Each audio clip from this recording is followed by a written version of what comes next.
Video देखने से पहले हमारे चैनल को सब्सक्राइब करें। दोस्तों, अब तक हमने देखा कि काला कद्दू और गोरा कद्दू की स्कूटी जंगल में खराब हो गई। वो मदद के लिए किसी इंसान को ढूंढ रहे थे।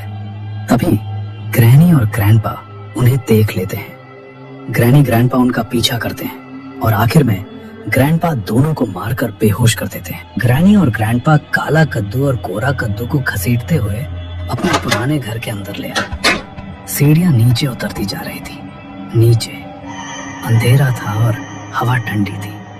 वो दोनों उन्हें लेकर सीधे तहखाने में पहुंचे। तहखाना बड़ा था, दीवारें गंदी और हर तरफ टूटी हुई चीजें पड़ी थी। ग्रैनी और ग्रैंडपा ने काला कद्दू और गोरा कद्दू को अलग अलग खंभों से मोटे रस्सों से बांध दिया। दोनों अभी भी बेहोश थे, न हिल रहे थे न बोल रहे थे। ग्रैंडपा ने धीमे हंसते हुए ग्रैनी की तरफ देखा। चलो इन दोनों को पकाने की तैयारी करते हैं। हाँ, आज तो अच्छा खाना मिलेगा। फिर दोनों तहखाने से बाहर चले गए। काला कद्दू और गोरा कद्दू अंधेरे तहखाने में खंभों से बंधे पड़े रहे, लेकिन उन्हें नहीं पता था कि जागने के बाद उनके साथ क्या होने वाला है। ग्रैंडपा स्लैब के पास खड़े थे और चाकू को पत्थर पर तेज कर रहे थे। धातु के रगड़ने की आवाज पूरे कमरे में गूंज रही थी। दीवार पर दो कंकाल टंगे थे, खामोश, बस हड्डियां हल्की सी हिल रही थी। दूसरी दीवार पर एक पुरानी तस्वीर थी, उसमें 4 शैतान बने थे। उस तस्वीर के पास दीवार पर खुरची हुई लिखाई थी, हेल्प मी। कमरे का हर कोना डर जैसा महसूस करा रहा था। मेरा चाकू तैयार है, उन्होंने मुस्कुराते हुए ग्रैनी की तरफ देखा। जाकर देखो, 2 में से किसको होश आ गया है। जिसे होश आ गया हो उसे लेकर आओ। ग्रैनी ने सिर हिलाया, धीरे धीरे मुड़ी और तहखाने की तरफ चलने लगी। उसके कदमों की आवाज खाली घर में गूंज रही थी। ग्रैनी धीरे धीरे नीचे उतर रही थी। हर कदम के साथ और ज्यादा डर फैल रहा था। काला कद्दू और गोरा कद्दू दोनों खंभों से बंधे पड़े थे, बेहोश, बिल्कुल खामोश। ग्रैनी रुककर उन्हें घूरने लगी। उसकी आंखों में गुस्सा चमक उठा। उसने हाथ में पकड़ी लकड़ी उठाई। पहले उसने गोरे कद्दू को जोर से मारा, फिर दूसरा बार, लेकिन गोरा कद्दू फिर भी नहीं जागा। ग्रैनी और भड़क गई। उसकी सांसें तेज हो गई। अब उसने काले कद्दू पर वार किया, फिर दूसरा बार, तीसरा बार। काला कद्दू अचानक हिलने लगा। उसकी आंखें धीरे धीरे खुल गईं। ग्रैनी के चेहरे पर मुस्कान फैल गई। अच्छा, कोई तो जागा। ग्रैनी ने रस्सी खोली।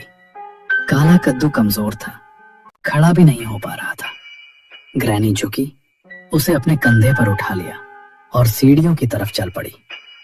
गोरा कद्दू अब भी बेहोश पड़ा था और काला कद्दू को तो ये तक नहीं पता था कि उसके साथ अब क्या होने वाला है। तहखाने में खामोशी पसरी थी। गोरा कद्दू धीरे धीरे हिला। उसकी आंखें आधी खुली, फिर पूरी खुल गई। मैं कहाँ हूं? ये कौन सी जगह है? कुछ पल के लिए वो चुप रहा, फिर अचानक सब याद आने लगा। दौड़, जंगल, वो हमला, ग्रैंडपा का वार। उसका चेहरा डर से सख्त हो गया। वो बाईं तरफ देखने लगा। खंबे के पास नजर गई। काला कद्दू गायब था।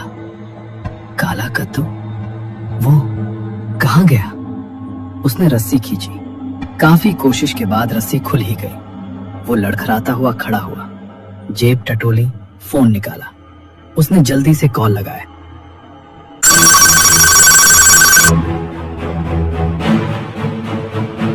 हेलो, टकला नेता, मैं और काला कद्दू बड़ी मुसीबत में है। जंगल में फंस गए और ग्रैनी। फोन अचानक कट गया। उसने फोन की स्क्रीन देखी, ब्लैंक। इस बैटरी को भी अभी ही खत्म होना था। Hello hello. टकला नेता दोबारा कॉल करता है, लेकिन स्विच ऑफ आता है। लगता है काला कद्दू और गोरा कद्दू को ग्रैनी ने पकड़ लिया है। अब मुझे ही उन्हें बचाने जाना पड़ेगा। वो चारों तरफ देखने लगा, तेज सांसें, धड़कन बढ़ती हुई। फिर वो बाहर की तरफ बढ़ा, काले कद्दू को ढूंढने के लिए। लेकिन गोरा कद्दू नहीं जानता था कि उसका भाई काला कद्दू अब किस डर के सामने खड़ा है। रात अभी भी काली थी, सड़कें सुनसान और हवा ठंडी। घर के दरवाजे खुलने की आवाज आई। टकला नेता बाहर निकला। उसके चेहरे पर टेंशन साफ दिख रही थी। वो जल्दी जल्दी चलता हुआ गैरेज के सामने पहुंचा।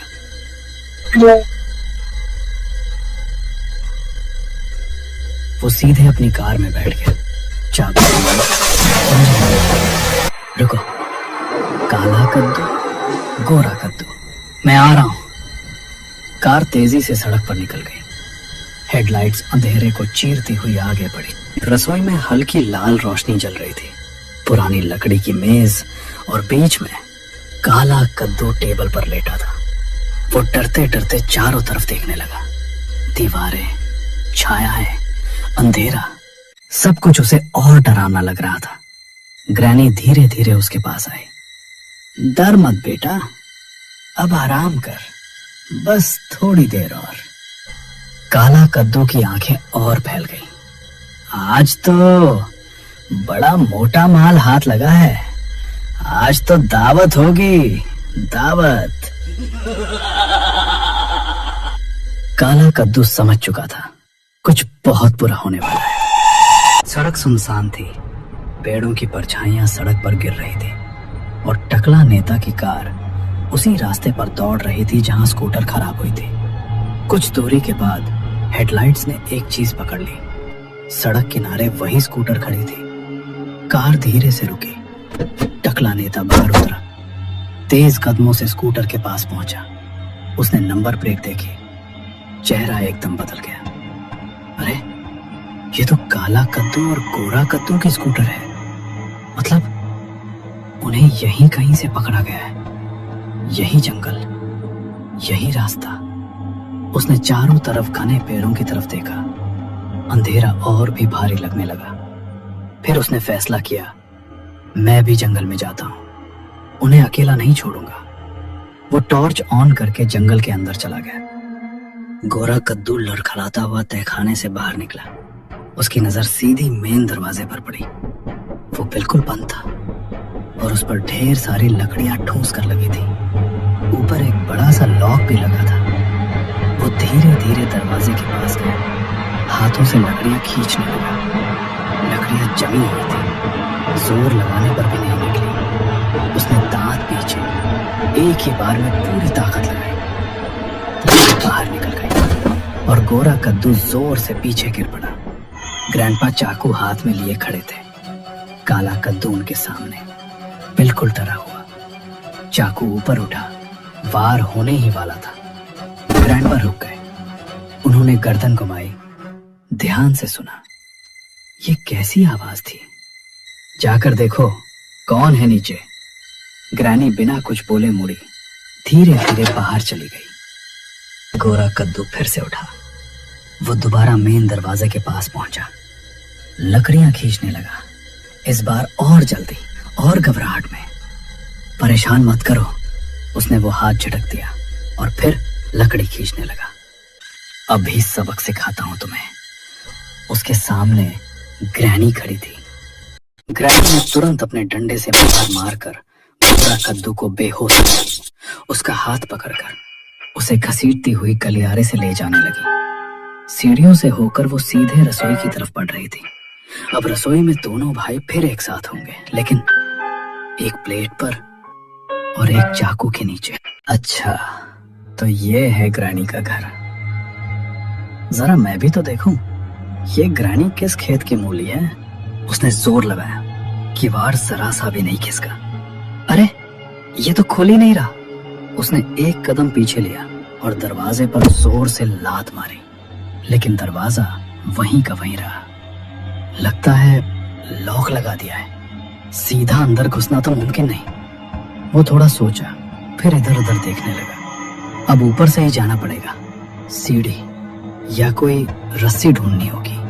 वो हवेली के साइड की तरफ बढ़ गया। दूसरा मुर्गा भी पकने को तैयार है। ग्रैंडपा के चेहरे पर खुशी फैल गई। आज तो सच में दावत हो गई। पहले कटा कौन, ये भी मजेदार होगा। काला कद्दू गोरा कद्दू को किचन में देखकर सहम जाता। टकला नेता सीढ़ी को दीवार के सहारे टिकाता है और सावधानी से चढ़ना शुरू करता है। तो दोस्तों, क्या लगता है आपको, क्या टकला नेता काला कद्दू और गोरा कद्दू को बचा पाएगा, या फिर वो खुद भी ग्रैनी का शिकार बन जाएगा? अगर आप जानना चाहते हैं कि अगले पार्ट में आगे क्या होगा,